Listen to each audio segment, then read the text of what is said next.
নরসিংদী থেকে কত কষ্ট করে আসছেন ওনারা।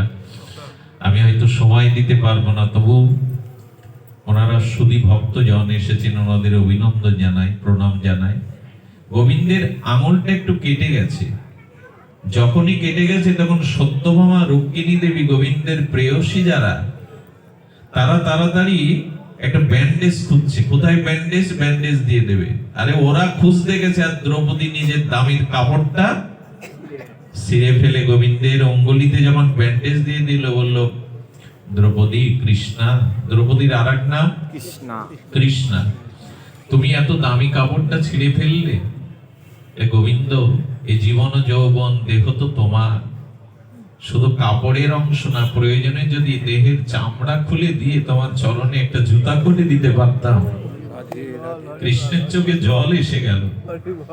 সেই দিন কৃষ্ণ প্রতিজ্ঞা করেছিল, যদি কখনো কাপড়ের প্রয়োজন হয় তোমার, আজকে নিজের আঁচলের আমার প্রেয়সী যারা রুক্মিণী সত্যভামা, তারা ব্যান্ডেজ খুঁজতে গেছে, কোথায় কাপড় পাবে। দ্রৌপদী নিজের দামির কাপড়টা ছিঁড়ে গোবিন্দের অঙ্গুলিটা জড়িয়ে দিল। এই জন্যই তো গোবিন্দ কাপড়ের রূপ ধরে, বস্ত্রের রূপ ধরে দ্রৌপদীর লজ্জা নিবারণ করলেন। সংসারে শুধু নিবেন না, দিতে শিখুন। এই দেওয়ার নামটাই সনাতন ধর্মে বলেছে ত্যাগ। এই যে আজকে ঘর ছেড়ে, বিনোদন ছেড়ে এই মাটিতে বসেছেন, এই ত্যাগ করতে শিখুন। ভোগের দ্বারা পৃথিবীতে কোনোদিন শান্তি আসেনি, কেউ শান্তি পায়নি। ত্যাগতেন ভুঞ্জতে, ত্যাগ করো। ত্যাগের দ্বারাই মানুষের, আচ্ছা দেখবেন নদীতে পড়ে গেলে, সাগরে পড়ে গেলে, যদি জলগুলো আপনি নিজের দিকে টানতে থাকেন, মুখের মধ্যে নিতে থাকেন, আপনাকে ডুবিয়ে দেবে। কিন্তু জলগুলো যদি হাত পা দিয়ে ছুটতে থাকেন, জল আপনাকে সংকেত দিচ্ছে ত্যাগ করতে শেখো, তাহলে ডুবে যাবে না সংসারে। যা কিছু পেয়েছো নিজের ভোগের জন্য নয়। চন্দ্র, সূর্য, আলো, বাতাস, সমগ্র পৃথিবী, আচ্ছা বৃক্ষের ফলকে বৃক্ষ আস্বাদন করে? মায়ের বুকের স্তনের দুগ্ধ কি মা পান করে? নদীর জল কি নদী পান করে? সবই তো অন্যের জন্য। গাভীর বাটের দুধ কি গাভীর জন্য না বৎসের জন্য, আমাদের জন্য? মানুষের জীবন অন্যের জন্য, ত্যাগের জন্য। এটাই তো ভুলে গেছি আমরা। যার জীবনে ত্যাগ নেই, সে শান্তি পেতে পারে না। গোবিন্দ বলেছেন ত্যাগাৎ শান্তির অন্তরাম। গীতা বাক্যে বলছে শান্তির একমাত্র মন্ত্র ত্যাগ করতে শেখো। আজকে যদি ঘরে বসে বিনোদন অনুষ্ঠান দেখতেন, একটু ত্যাগ করেই মাটিতে না বসতেন, সাধু সঙ্গের হরিকথার আনন্দটা কি পেতেন? জীবনে আত্মসুখ জলাঞ্জলি দিয়ে ভগবানের সুখের জন্য নিজের সুখটা ত্যাগ করতে শিখুন।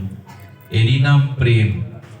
নিজের স্বার্থের জন্য, নিজের সুখের জন্য যা আয়োজন তা কাম, আর অন্যের সুখের জন্য, অন্যের মঙ্গলের জন্য, ভগবান সুখের জন্য যেটা ছেড়ে দেওয়া, এটার নাম ত্যাগ।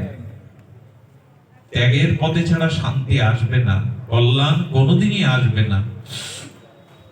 আমরা সমগ্র জীবন শুধু ভোগের মন্ত্রে দীক্ষা নিয়ে ভোগ করে গেলাম, কিন্তু এই ভোগ, এটা বড় সংকীর্ণ। আপনার মৃত্যুর পরে মাটির একটা কলসি ছাড়া কোনো আসবাবপত্র আপনাকে সাথে দেবে না, কোনো প্রিয় বস্তু দেবে না। এবং এই মানুষ এত এত পরিমাণ কূট বুদ্ধি মানুষের। দেখবেন কোন বৃদ্ধ মারা গেলে কি বলে জানেন? বাবা এই চাদরটা ভালোবাসতো, দিয়ে দাও শ্মশানে। এই বালিশে মাথা দিতেন, মানে ওইগুলো আর তারা ব্যবহার করবে না। লাঠিটা, ছাতিটা বাবার দিয়ে দাও, কিন্তু হাতে যদি সোনার দুবরির আংটি থাকে। কত বড় চালাক এই মানুষ!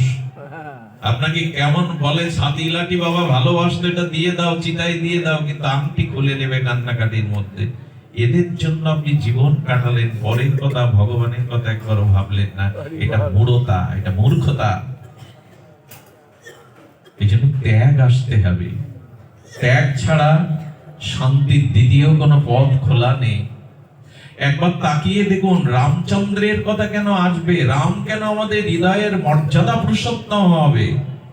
ভাইয়ের সিংহাসন ছেড়ে দেওয়ার জন্য, মায়ের সুখের জন্য 14 বছর বনবাসে চলে গেল। এমনি আর রাজা রাম হয়?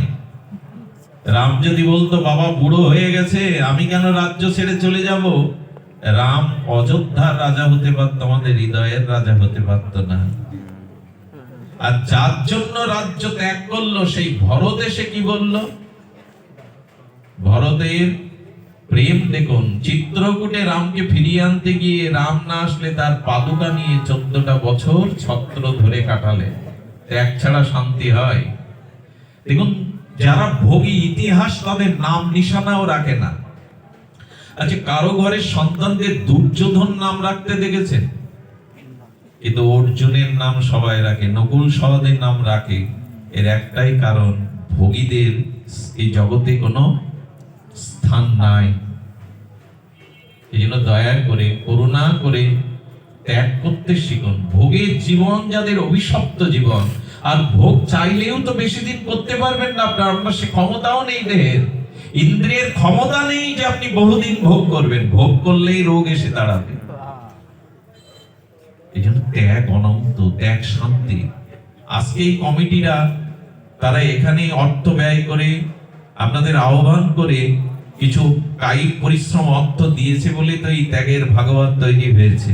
কি প্রয়োজন ছিল অর্থ ব্যয় করার? কি প্রয়োজন ছিল মানুষকে ডাকার? ত্যাগ চাই। এই ত্যাগের মন্ত্রই আমাদের কল্যাণ করতে পারে। তাই ভোগ থেকে যদি নিষ্কৃতি পান, আচ্ছা 5 জনের জন্য রান্নাটা করেছেন, কবজি ডুবিয়ে 5 জন ঘরে দুধ দিয়ে খেলেন, চর্বচেষ্য লেজ্জ পেয়েও, কিন্তু ওই 5 জনের রান্না 5 জন অতিথি আসলে যদি তাদের সেবা করিয়ে দেখবেন, ওই দিনের আনন্দটা ঘর ছাপিয়ে যাবে। দেওয়ার মাধ্যমে, ত্যাগের মাধ্যমে আনন্দ আছে। আমরা কঞ্জুস, আমরা দিতে চাই না। সমুদ্রে পড়ে গেলে হাত পা ছুঁড়ে জল ত্যাগ করুন, তাহলে জল ডুবাবে না। যদি চুপচাপ বসে থাকেন, নিজের দিকে টানেন, জল ডুবাবে। ত্যাগ ছাড়া এই জগতে কেউ শান্তি পেতে পারে না। শুধু ভক্তগণ, এই জন্য নিবেদন করব, ভগবানের পথে আসতে গিয়ে একটু ত্যাগ করতে হবে। ত্যাগটা আগেই বলেছি, নিজের সুখ, নিজের ভোগ, এইটা ত্যাগ করে কৃষ্ণ সুখের চেষ্টা করুন। ভগবান যাতে সুখ পায়, তিনি কিসে আনন্দ পান, এই চেষ্টার নামই হলো প্রেম, এই চেষ্টার নামই হলো ভক্তি। খুব বেশি কিছু নয়। এই জন্য ভগবানের প্রতি এই যে ত্যাগাত শান্তি, ত্যাগের মাধ্যমে যে শান্তি, আত্মসুখ জলাঞ্জলি দিয়ে কৃষ্ণ সুখের বাসনা, এটাই আমাদের ভাগবত মন্ত্র। বারবার এই কথাই শাস্ত্রে এসেছে, আত্মেন্দ্রিয় প্রীতিবাঞ্ছা তারে বলে কাম, কৃষ্ণেন্দ্রিয় প্রীতিবাঞ্ছা ধরে প্রেম নাম। ভগবানের যে ভগবান সব থেকে সুখী হয় কি করলে? এই দেখুন, এখন ভগবান আপনাদের দিকে সব থেকে সুখী হচ্ছে।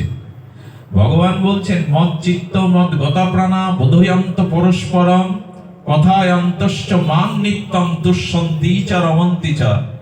আচ্ছা, কোন পিতার সন্তানরা হিংসা বলে পারস্পরিক সম্প্রীতিতে ঘরে এক জায়গায় বসে যদি তাদের পিতার গুণগান গাইতে থাকে, দূর থেকে পিতার আনন্দ হবে কিনা? কোন জাগতিক পিতার পুত্রগণ কলহ ভুলে পারস্পরিক সম্প্রীতিতে ঘরের মধ্যে বসে যদি তাদের পিতার গুণগান করে, আমাদের বাবার মতো বাবা জগতে হয় না।